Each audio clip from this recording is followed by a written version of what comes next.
Welcome back दोस्तों। विशिष्ट शिक्षक सक्षमता परीक्षा की कंप्लीट तैयारी के लिए आप हमसे जरूर संपर्क करें। चाहे आप प्राथमिक विद्यालय के सामान्य शिक्षक हो, चाहे उर्दू शिक्षक या माध्यमिक उच्च माध्यमिक विद्यालय के किसी भी विषय के शिक्षक हो, हम सक्षमता परीक्षा का कंप्लीट नोट्स प्रोवाइड करते हैं। हमारे पीडीएफ नोट्स आपके व्हाट्सएप पर और प्रिंटेड बाय पोस्ट आपके द्वारा उपलब्ध कराए गए पते पर भेजे जाते हैं। हमारे नोट्स को प्राप्त करने के लिए संपर्क करें 7631314948 पर। इस नंबर पर आप कॉल भी कर सकते हैं, व्हाट्सएप भी। हम इस सक्षमता परीक्षा की कंप्लीट तैयारी कराते हैं और हमारे नोट्स आपकी सफलता के लिए पर्याप्त हैं। सक्षमता एग्जाम क्रैश कोर्स की आज की कक्षा में हम भाग 1 भाषा विषय से हिंदी भाषा के चौथे मॉक टेस्ट को लेकर के आए हैं। हम एक बार फिर पाठ्यक्रम आधारित हिंदी भाषा के वस्तुनिष्ठ प्रश्न को देखेंगे। आइए हम शुरुआत करते हैं आज के कक्षा की। हाँ, अगर आप कंप्लीट क्रैश कोर्स पीडीएफ या प्रिंटेड प्राप्त करना चाहते हैं तो आप हमसे जरूर संपर्क करें। सबसे पहला सवाल है, निम्न में से कौन सी भाषा देवनागरी लिपि में लिखी जाती है? हर भाषा का अपना एक लिपि होता है, उसी आधार पर उसे लिखा जाता है। गुजराती, उड़िया, मराठी, सिंधी में मराठी भाषा जो है देवनागरी लिपि में लिखी जाती है। आपकी जो हिंदी भाषा है ये भी देवनागरी लिपि में लिखी जाती है। अगर आपको मराठी भाषा का थोड़ा बहुत अनुभव होगा तो आपने देखा होगा कि मराठी जो होता है हिंदी के जैसा ही होता है। हिंदी पढ़ने वाले मराठी भी पढ़ लेते हैं, लगभग समझ भी लेते हैं। अगला क्वेश्चन है 2 नंबर, निम्न में से कंठ ध्वनियाँ कौन सी है? जितनी भी ध्वनियाँ है वर्णमाला में सबका अपना एक उच्चारण स्थान होता है। जो ध्वनि कंठ से उच्चारित होती है उसे कंठ ध्वनियाँ कहते हैं। उदाहरण के लिए क, ख, ग, घ जब आप बोलेंगे तो आवाज कंठ से निकल रही है, इसलिए इसे कंठ ध्वनि कहते हैं। सही जवाब होगा ऑप्शन ए। प्रश्न है, भाषा निर्माण की इकाइयों का सही अनुक्रम क्या है? भाषा का जो निर्माण होता है एक क्रमानुसार होता है। उसमें सबसे पहले ध्वनि से शब्द बनता है, शब्द से पद बनता है, पद से वाक्य बनता है। इसी प्रकार हमारी भाषा एक व्यक्ति से दूसरे व्यक्ति तक पहुंचता है, भाषाओं का आदान प्रदान होता है। चौथा सवाल में शुद्ध वर्तनी का चयन करना है। लिखा हुआ है कृपा, कृपा, कृपा। शुद्ध वर्तनी क्या है? शुद्ध वर्तनी जो होता है वो कृपा में क में री लगता है, पा कर पा होता है। सही जवाब है ऑप्शन डी। नेक्स्ट क्वेश्चन है, इनमें कौन स्वर संधि का उदाहरण है? संयोग, मनोहर, नमस्कार, पवन। स्वर संधि हो चाहे व्यंजन संधि हो उसकी अपनी पहचान होती है। स्वर संधि में जो होता है स्वर का मेल होता है। पु जोड़ अन पवन, इसमें पु और अन स्वर का मेल हो रहा है, इसलिए स्वर संधि है।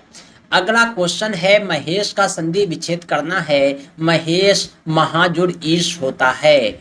सही जवाब है ऑप्शन बी।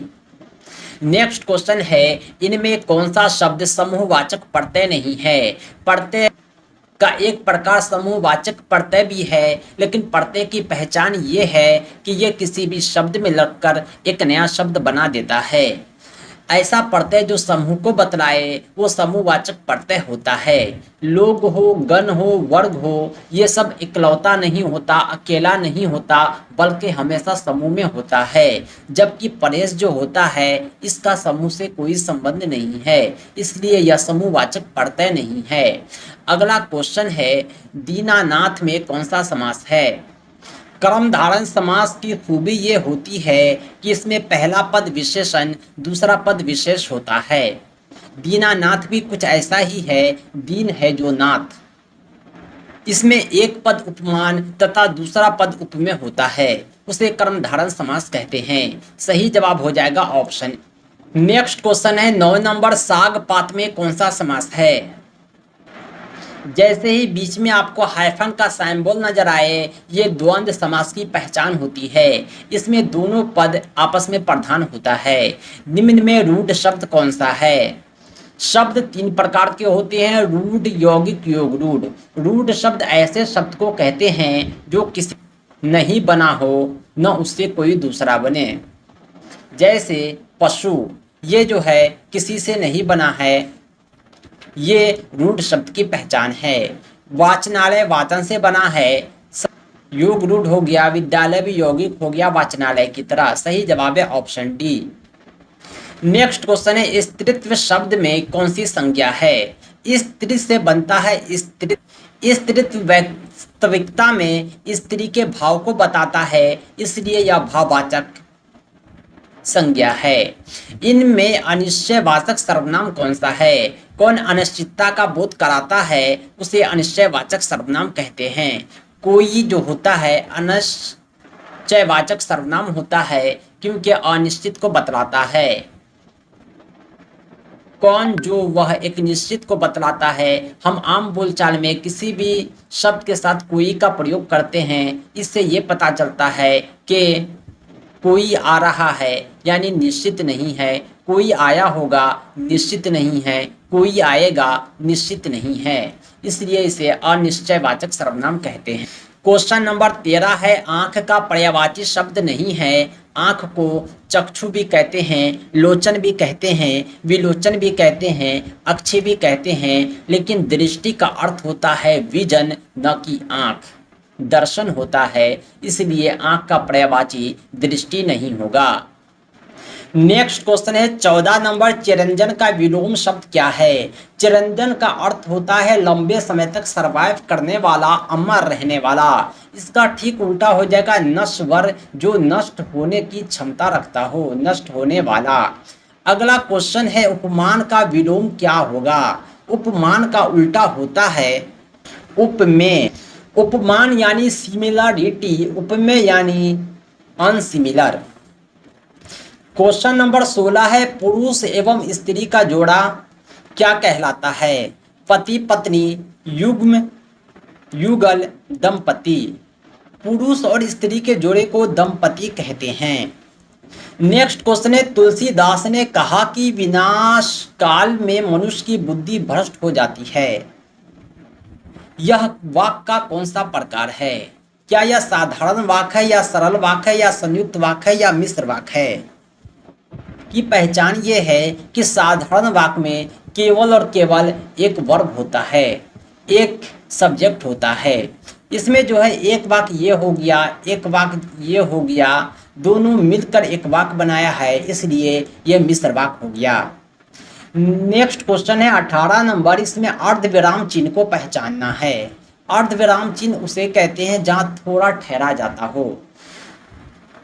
बहुत सारे विराम चिन्ह होते हैं, सभी को मैंने पर्यावरण की कक्षा में समझाया था। अर्धविराम चिन्ह सेमीकोलन हो। नेक्स्ट क्वेश्चन है 19 नंबर, वाक्य के अशुद्ध भाग का चयन कीजिए। अध्यापक ने आज हमारे को नया पाठ पढ़ाया, इसमें कोई त्रुटि है या नहीं? अध्यापक ने, यह अपनी जगह बिल्कुल सही है। आज हमारे को, हमारे का मतलब होता है प्लूरल। आप अकेले हैं, पढ़े हैं, तो हमारे का प्रयोग नहीं होगा, मुझे का प्रयोग होगा। गलत पार्ट जो है यही है। सही जवाब हो जाएगा ऑप्शन बी। नेक्स्ट क्वेश्चन है, तोते की तरह आंखें फेरने का अर्थ क्या होता है? आम बोलचाल में इस मुहावरे का हम इस्तेमाल करते हैं कि वो तोते की तरह आंख फेरने लगा। इसका मतलब ये होता है कि उनसे जो हमारे पुराने संबंध थे उसने उसको भुला दिया। नेक्स्ट क्वेश्चन है 21 नंबर, आडंबर बहुत किंतु वास्तविकता कुछ नहीं के लिए सही लोकोक्ति क्या है? लोकोक्ति मुहावरे जैसा ही होता है, इसे आप समझ रहे होंगे। ऊंची दुकान फीकी पकवान का मतलब ही होता है आडंबर बहुत लेकिन वास्तविकता कुछ नहीं। ढिंडोरा खूब पीट दिया लेकिन पता चला कि जो है वो खुद खोखला है, इसे ही कहते हैं ऊंची दुकान फीका। पीपल की रचना है। आपकी पाठ्य पुस्तक में एक शीर्षक है पीपल, इसकी रचना कौन है? पीपल जो है यह गोपाल सिंह नेपाली की रचना है। तो दोस्तों आज के लिए इतना ही। कंप्लीट तैयारी के लिए विशिष्ट शिक्षक सक्षमता परीक्षा कंप्लीट नोट्स के लिए आप हमसे जरूर संपर्क करें 7631314948 पर।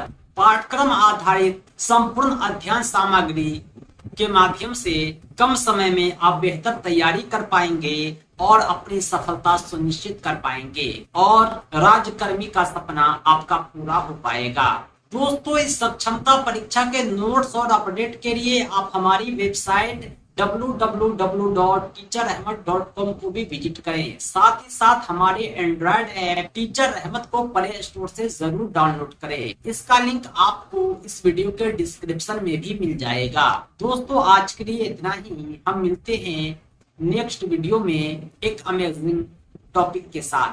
Thanks for watching. धन्यवाद।